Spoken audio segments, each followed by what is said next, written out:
great. I love the idea of like the bad guys feel like, oh, we're screwed. Man, I want to start feeling bad for the animatronics. Don't kill them. I guess for me, it's just seeing Beth Grant in this movie because she's been working where she throws her sort of, he seems like a seemingly non-experienced fellow officer a shotgun, and she's like, get tough, or I forget what she says, but it's cool seeing Beth. It's just cool seeing her take charge and have a central role. It makes me happy. Like Lynn Shay in the Insidious sequels or prequels, she's the main character in movies that made $180 million worldwide. Lynn Shay. And it just makes me happy that she's headlining films. I know Beth Grant isn't headlining this. She's been putting in work for many years, and now she gets to have a shotgun and go hunt animatronic demon puppets. So that's my second, just seeing her toss a shotgun. I was like, what is happening? This is beautiful. Yeah. Well, I guess my final one, if you don't count that we both did the same one for number one, is sort of the implications of fighting people inside a funhouse, in a Wonderland, in a Chuck E. Cheese. And immediately when I saw this film, my mind started going, what are the crazy kills that are going to happen with the machines that are in there? Are they going to beat someone to death with the mole thing? Like the mole game? Are they gonna try to drown someone in a ball pit? Or like, what do you have? What's going to happen in this place that is like you have to do something with? Like pizza dough, kill oven, somebody. Right? You have to put someone through the pizza oven. Like otherwise, why even make this movie? Oh, that's beautiful. Oh yeah. There looks like there's gonna be a kitchen fight, and you know I love kitchen fights, David. Mm-hmm. My number one, he puts duct tape on a cut. Is it getting hot in here? Isn't that amazing though? It is really good. I got a cut. Really good. I'll put duct tape on it. It says everything you need to know about the character, and I think it's interesting. Like I have a feeling that this guy either knows what he's doing. He came to town to take this out because someone else died there, or like you said, he's trying to finish his job so he can get his money and leave town. It's a neat concept, and putting this drifter Nick Cage in there. That's perfect casting. Yeah. Perfect I can't wait. I have some questions, some random questions for you based off this trailer. How stoked are you this compared to Mandy? Like when you saw the Mandy soundtrack, we were like, this looks great. Or like, I'm just trying to see, like, gauge your level of excitement compared to Mandy. Okay. So Mandy, you can't top Mandy because that's a 90% film made by Panos Cosmatos that was art. And when you see the trailer, when you see the cutting, when you know the director and his other film, and when you know that Andrea Riseborough and Linus Roach are in it. If I see Andrea Riseborough in a movie, it's not bad, right? She makes everything better. So for me, I was excited about Mandy because it felt like a return to form. It felt like he was back in a prestige film. Yeah, I agree. I really didn't think anything could go wrong with Mandy. This movie, though, I'm very excited, but I'm a little worried because it could fall too much into exploiting Cage, and that hasn't worked out well. So I'm hoping that the good cast and the solid script that was on the blood list and the solid animatronics can create something fun. I hope it's 80 minutes long. I'm not quite sure if I can see the time of it. But no, I'm not. Compared to those movies, this is much less excited for this. Yeah. What about you? I would gauge this. I am less excited for this than Mandy, but I am still very excited. It's like a 10 versus an 8. Yeah. You know what I mean? It's like I'm going to see them both. I do also worry a little bit about, like, how do I put this? Not utilizing Nicolas Cage correctly because he makes choices. And if you're not strong enough to either understand and go with his choices or push back and edit those choices out, your film's going to look really wacko. Like, so for example of this, I recently watched Jiu-Jitsu, which is a comic book action movie. Nick Cage is in it, and he has what I'm going to describe as the most Nicolas Cage moment of any film I've seen. And I don't want to ruin it too much, but I would say that the scene doesn't work in the film. It's a great Nicolas Cage scene. Like, you watch this movie and you're just like, this is great. But like as a film, you're like, I don't understand what's happening. So I agree with your sort of assessment that I am apprehensive apprehensive about Kevin Lewis directing it. But I believe the producers are the same producers who did Killer Clowns from Outer Space, so like that gives me hope. Oh, this has big names on it. Yeah, the producers are big. Yeah. So maybe they just hired a director. That's interesting. I hope the director doesn't think we're dunking on him. It would just be interesting to see, because remember in Mandy, the bathroom freakout. He's freaking out because his wife or his partner was burnt to death, and there were some weird Cenobite bikers, and it's a justified freakout. Yeah, exactly. That freakout works out in accordance to that. So I don't know, but I will say though, I'm leaning closer towards it being an excellent film. I mean, I was looking at the specs of this movie, and they shot with Arri Alexas. They use like these cool PS Technique Evolution anamorphic lenses. That's a great camera.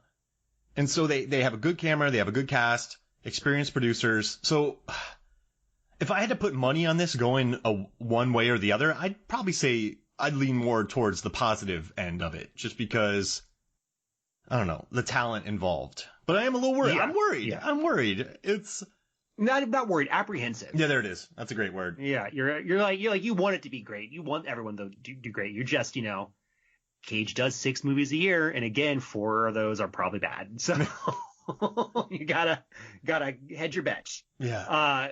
Yeah. I would say that. I guess we would be remiss if we didn't talk about the similarities of this movie to the oh my god, I just blanked on the name. Five Nights at Freddy's. Yeah. So I am not familiar with that video game. I know it came out in 2014 or 2015. I can't remember which one. It's very popular.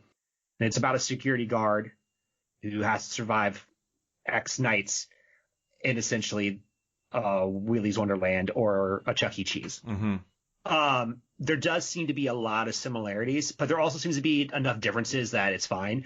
Like the idea that Five Nights at Freddy owns killer animatronics, not true. Nowhere near the truth. Yeah. Like people have been making fun of like how scary animatronics are for 30 years. Like it's fine. I'm not worried about it.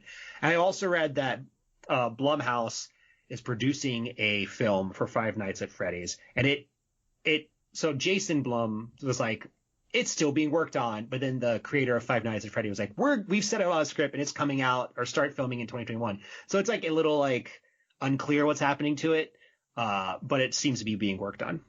I mean, I typed in Willy's Wonderland lawsuit just to see. I did too. Yeah. And nothing popped up. And nope. Blumhouse is on it, man. I mean, they wouldn't have let this movie happen. That's big Universal business.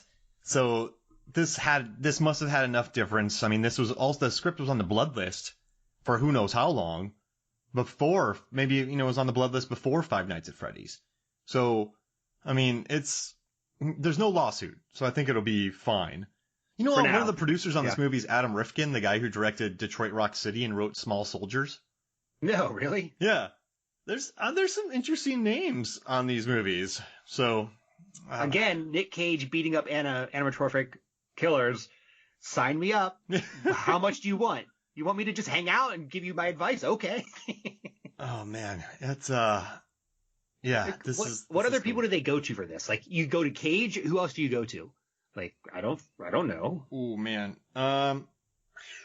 This is a movie Bruce Willis would have done 100%, except he hasn't done a good movie in 7 years. Walton Goggins? Yeah, that'd be really good. Timothy Olyphant? Maybe. I mean, he's Timothy Olyphant's really good. He would have maybe done this. Yeah. Aubrey Plaza? Can we talk? I mean, this is sidebar, but Aubrey Plaza is doing work. Yeah. Like, the stuff she's been doing in the last 5 years, everything I see, I'm just like, wow, you are an actress. You are really, really good. I just watched Black Bear. Awesome. And Ingrid Goes West.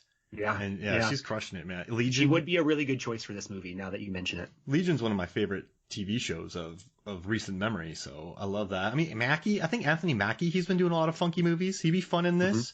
I don't know. Yeah. Sky Atkins. It almost works better as someone who is older and quiet. It's like they have the ability to act with their body and not just use words. Like, 'cause this is all going to be Nicolas Cage grunting and shifting and reaction shots.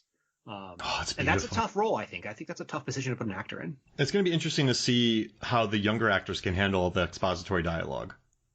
And there's going to be some gratuity in this. You saw some of these scenes. Like, they're going some full gratuity on this. So it'll be interesting how that blends in as well. But, all right, we've never done this. This is our trailer talk. Odds. What are the odds that this is fresh or rotten? Oh, I would say this is going to be 85% fresh. Really? Yeah, I think this movie is going to be fresh. Like as long as there's no like campaign to tank it, I think it's going to be fresh. Oh man, I'm going to say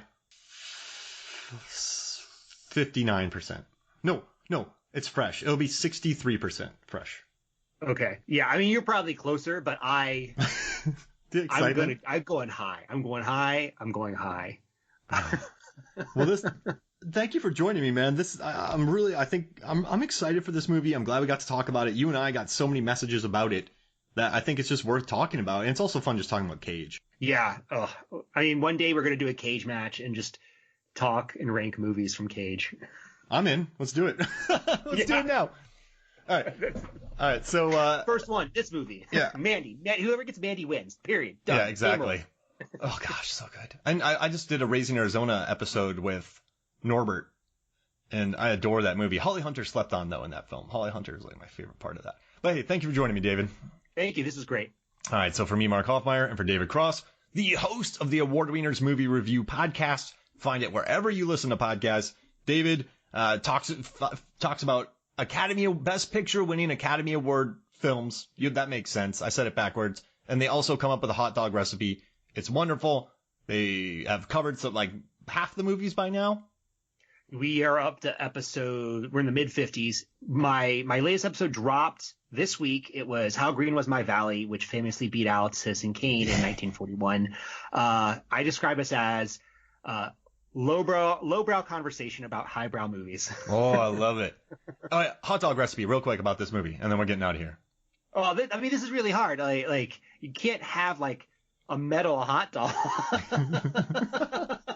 Going, ooh, yeah, okay. Let me think about this. Cheese dog. I think it's some type of pizza with a hot dog on it. Like it's gonna be like a really crappy taped flavorless pizza with hot dog slices on it. That's mushy and not fully cooked, because that's all the pizza at Chuck E. Cheese. I love it. Or an emu burger. Or emu dog. I've had ostrich burgers. They taste like nothing. Like they're chicken. It tastes like chicken. That's not a joke. They literally do. All right, well, thank you for joining me, man. Thanks. This is great. All right, so for me, Mark Hoffmeyer, for David Cross, this is Movies, Films, and Flicks. We'll see you next week.